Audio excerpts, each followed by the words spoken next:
falar sobre ciência e arquitetura romana. A gente vai ver como a ciência se desenvolveu na sociedade romana, né? na cidade romana, e a arquitetura, que a gente já falou um pouco em aulas anteriores da arquitetura grega, que a gente vai ver aqui que tem uma forte influência na arquitetura romana. Então, na aula de hoje a gente vai falar ciências e arquitetura. Vamos lá. Os romanos construíram diversas obras de infraestrutura urbana em todos os lugares que dominaram, na Europa, na África, na Ásia Menor e no Crescente Fértil. Embora fossem bastante originais em suas ideias, eles se basearam, como foi destacado, em aulas anteriores, em culturas de outros povos para formar a própria. Ou seja, lembra quando eu falei que eles assimilaram, na aula de religião, que eles assimilaram alguns aspectos de religiões de outros povos? Assim mesmo, na infraestrutura e na arquitetura de outros povos, eles assimilaram também. Em vários casos, a arquitetura se aproximava da arte pelo estilo, pela decoração e pela preocupação com determinados detalhes estéticos. Eram tão detalhosos na arquitetura que alguns hoje a gente considera como umas obras de arte pela perfeição que eles fizeram. As duas principais técnicas adotadas na arquitetura romana eram o arco e a abóbada, herdada dos etruscos. Os romanos também adotaram as colunas gregas e em seus vários estilos decorativos. Mas o que é esse arco e essa abóbada? Aqui a gente tem o exemplo desses dois tipos de arquitetura. O arco, com duas entradas, isso é um arco. E a abóbada é essa partezinha aqui em cima. É como se fosse uma cúpula, uma bola em cima do telhado. Pode ser, esse aqui é uma igreja, se eu não me engano. Tem também outras igrejas que também tem essas abóbadas, templos, com essa abóbada aqui. E também com esses arcos aqui. Até cidades, como a França, a gente tem um exemplo desses arcos. Esses arcos eram construídos principalmente quando os imperadores ganhavam alguma batalha e eles construíram em memória dessa vitória. E aqui a gente também tem as colunas gregas que a gente estudou lá na arquitetura grega. O estilo dórico, o estilo jônico e os coríntios, ou coríntios. A diferença que a gente estudou naquela época é simplesmente nessa parte de cima aqui, os estilos. Continuando. Quanto aos arcos, é possível identificar técnica na estrutura do Coliseu, em aquedutos e nos numerosos arcos do triunfo construídos pelos romanos. É aquele exemplo daquele que a gente viu agora há pouco. Já as abóbadas, utilizadas sobretudo para ampliar os espaços internos das construções, são vistas em prédios da administração pública e em templos. Os romanos foram grandes matemáticos, o que possibilitou a formação de uma classe de engenheiros e arquitetos de alto nível. Além da matemática, os romanos desenvolveram estudos geográficos e fizeram avanços nos campos da astronomia e da medicina, abrigando em Alexandria, na cidade de Alexandria, do Egito, e na própria Roma, um conjunto de escolas de formação, ou seja, onde as pessoas iam lá para aprender técnicas, aprender ciências, medicina, como foi falado aqui, e matemática. Os engenheiros romanos desenvolveram um tipo de argamassa por meio devido à combinação de alguns elementos. Então, os engenheiros romanos, eles inventaram um tipo de argamassa nesse período. O solo nas imediações de Roma era rico em areia vulcânica.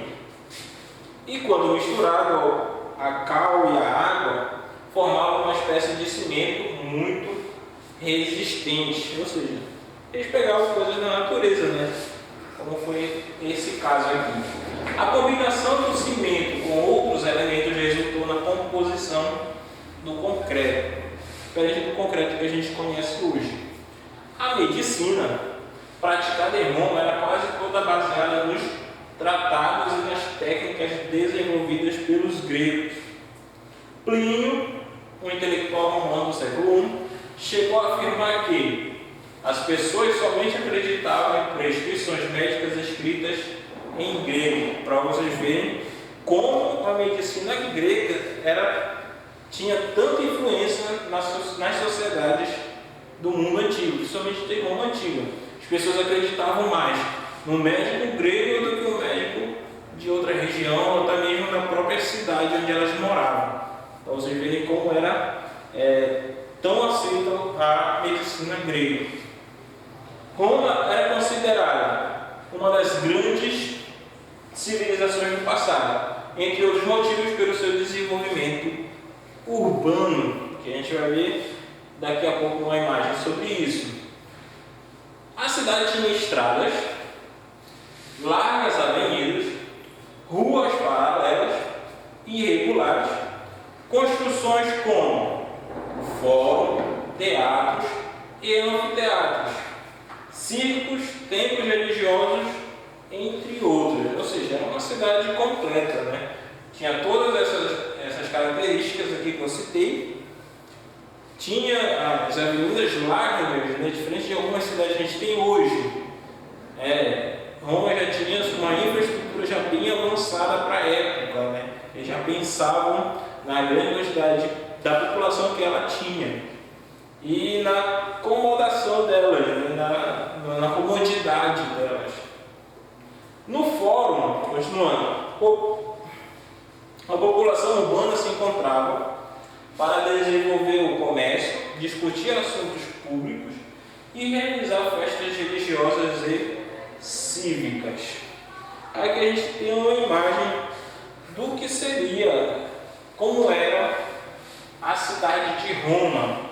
Olha ver que ela é toda esquematizada, não tem aquelas deformações. É tudo paralelo, as ruas, as transversais que cortam, tudo calculado. Olha ver as avenidas largas. Eles pensavam, e outra, eles tinham também os aquedutos, ou seja, geralmente ficava fora das cidades, ou seja, que levava a água para dentro da cidade. Tinha esses rios aqui, eles também faziam esses rios para poder chegar a água da cidade. Aqui os aquedutos. Vinha de outros lugares também, para chegar até aqui e distribuir para as demais casas da cidade de Roma. Com a população numerosa, nas cidades do Império, os romanos criaram uma rede de esgoto com o intuito de prevenir doenças causadas pelo acúmulo de dejetos e pelo uso de água poluída. Assim, o sistema criado separava a água que poderia ser consumida pelas pessoas e ainda mantinha o espaço público parcialmente limpo. Ou seja, para a época, até aqui a imagem, eles tinham um sistema de esgoto, para a época era sofisticado, porque eles tinham os locais que eles faziam a necessidade deles e não ficava naquele local, já ia direto para esse sistema aqui. Como é o nosso sistema hoje, né? Já é o exemplo do que a gente tem hoje em algumas cidades. O sistema de esgoto, né? Vai da casa da pessoa para o sistema e é tratado, ou às vezes, dependendo da cidade, é jogado em algum lugar. Os aquedutos, que eu falei agora, Esses aquedutos, a água passava por aqui por cima até chegar na cidade destino. Continuando nossa aula, a gente vai falar agora sobre direito e literatura romana. O direito foi uma área de destaque na sociedade romana. É importante observar que os códigos de leis romanas foram profundamente influenciados pelos de outros povos, em especial dos gregos. Novamente, pode ver que a sociedade grega tem muita influência na sociedade romana. Os romanos também produziram diversas obras de diferentes gêneros literários, como retórica, a gente viu em aulas anteriores, poesia, tragédia, comédia e sátira. Mesmo após o declínio do Império Romano no Ocidente, o latim continuou sendo usado pelos intelectuais e literatos para a escrita de suas obras. Direito romano. A gente vai falar sobre o direito romano, que é a base do que a gente conhece como direito ou advocacia, que a gente tem hoje. Base das leis. Muitas sociedades se baseiam nessas leis, seus direitos, a advocacia, nos direitos romanos. O direito romano foi a base de muitas sociedades. No início da história de Roma, a população recorria à tradição e aos costumes para resolver os conflitos. Tradição e costumes. O pater familias, que a gente via em aulas anteriores, era o representante supremo e as leis eram transmitidas aos descendentes oralmente. Nem todos os romanos se beneficiavam com essa forma de organização jurídica. Os plebeus, por exemplo, sentiram-se prejudicados, pois as decisões eram tomadas pelos patrícios, os quais muitas vezes atendiam aos próprios interesses. Em outras palavras, os romanos recorriam à tradição, que eu falei agora há pouco, e aos costumes, porque o líder maior de determinada cidade ou de determinada vila, ele era o pater familias, ou o pai de família. Então, ele que tomava a decisão final, ele que decidia sobre determinados assuntos. Se fosse uma pessoa muito rica na sociedade, esse homem tomava a decisão final, ele que regia o direito naquela sociedade. E outra, muitos romanos, eles, principalmente os plebeus que a gente falou agora há pouco, eles se sentiam prejudicados nessa organização jurídica em Roma. Por quê? Como eles eram de uma classe da sociedade inferior, quem regia essas leis geralmente eram os patrícios, eram da elite, eram as pessoas mais ricas. Então eles regiam as leis em seu próprio benefício. Se fosse para beneficiar os plebeus quase nunca ganhavam os seus direitos, quase nunca ganhavam uma causa. Porque se fosse um plebeu contra um patrício, com certeza o patrício era o que ganhava aquela causa. Os plebeus quase não tinham direito. Continuando. Dessa forma, pode-se afirmar que o direito romano foi a conquista da plebe, que por meio de pressões e reivindicações lutou para modificar a antiga legislação baseada nos costumes. E agora não, com as pressões e reivindicações da plebe, eles passaram a ter alguns direitos, bem poucos, mas eles já passaram a ter alguns direitos. Mas foi por muita luta e pressão. Continuando. A primeira grande vitória dos plebeus foi a aprovação da lei das 12 tábuas em 450 a.C.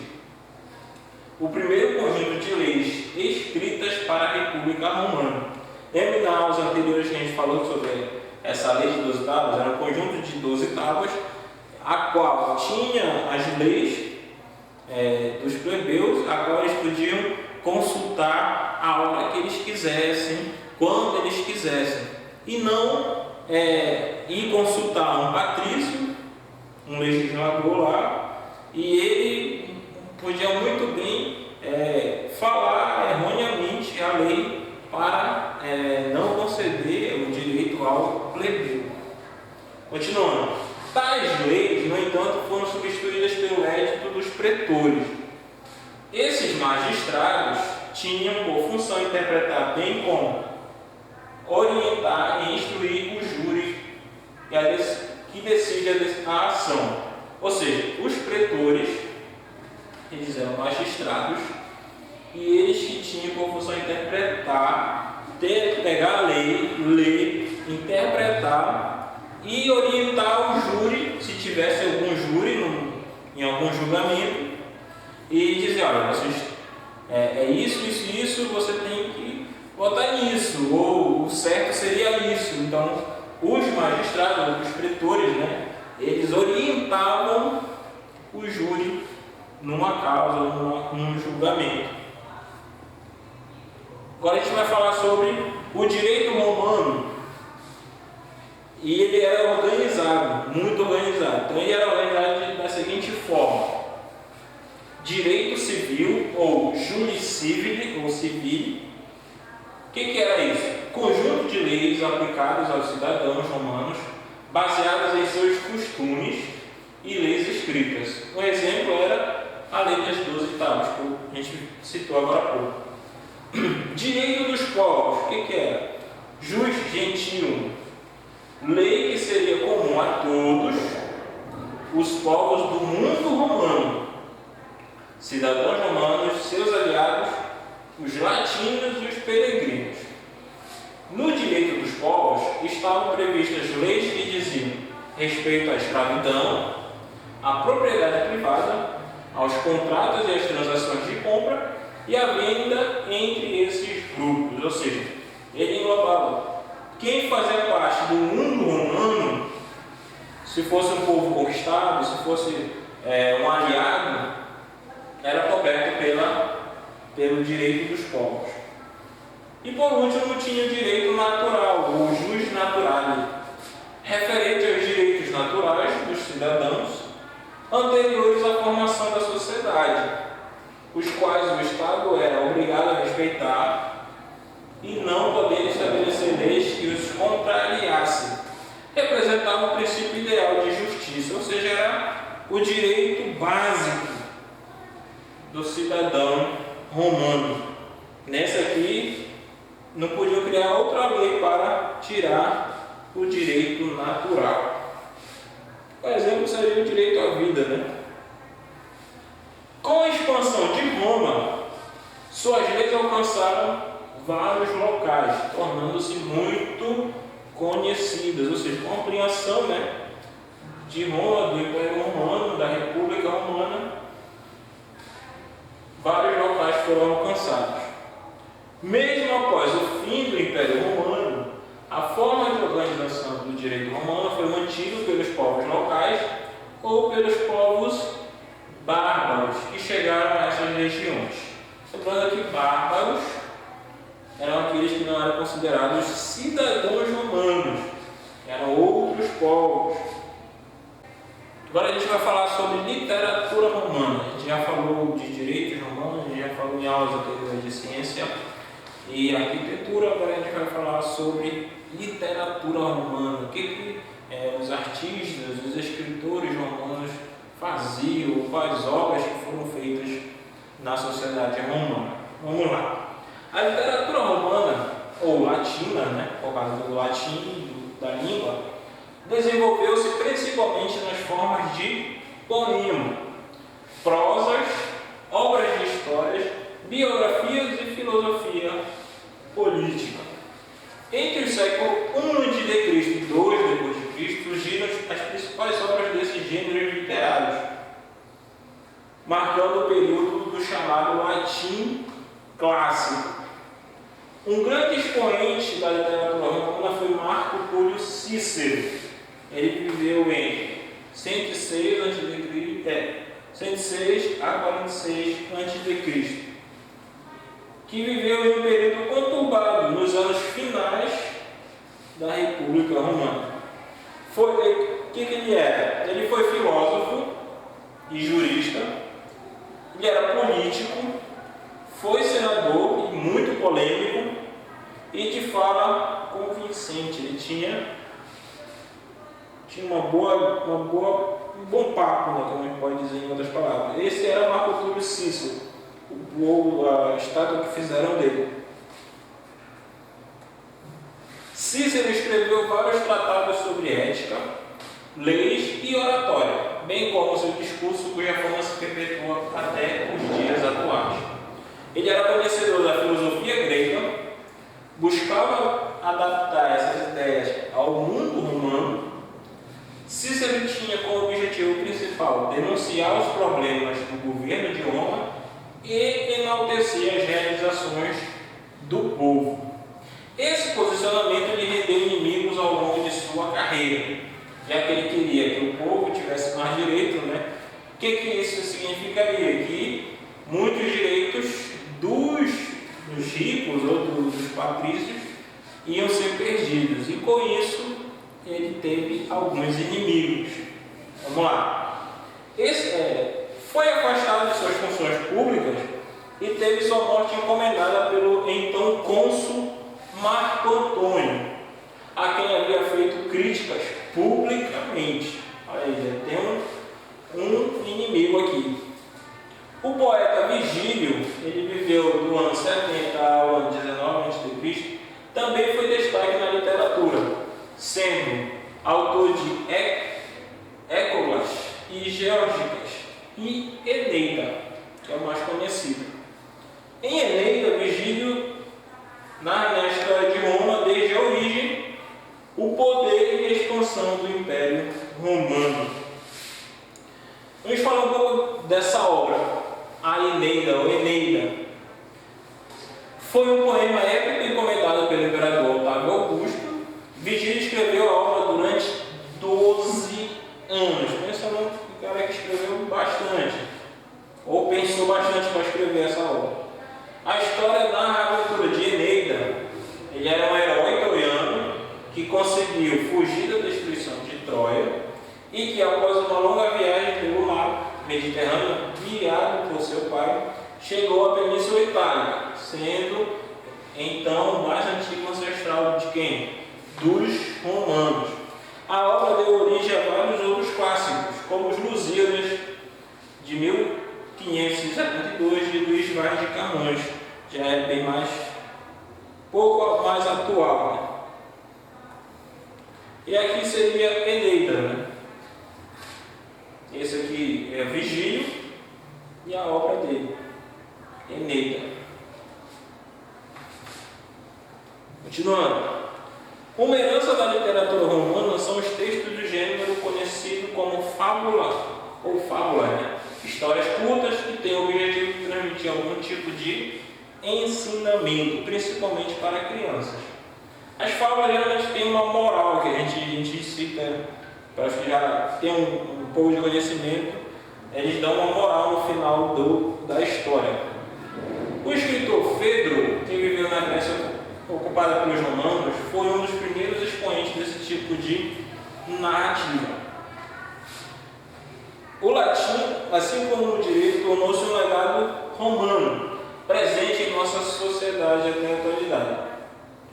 Do latim deriva diferentes idiomas, como o português e o espanhol, o francês e o italiano também. Essa variedade se deve à forma como ocorreram a difusão e a assimilação do latim nas regiões conquistadas.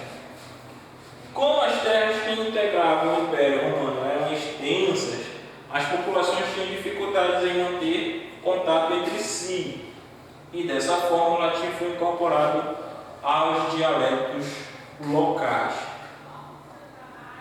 Como resultado, a língua de cada uma dessas regiões se tornou diferente, ou seja, eles tinham as línguas próprias, mas assimilaram também o latim e fez aquela mistura, né, e surgiu outras línguas, ou seja, associando o latim com a língua local, por exemplo, o português, o francês, o espanhol, que tenham uma certa familiaridade na língua e também bastantes diferenças, mas a gente acha que eles são parecidos.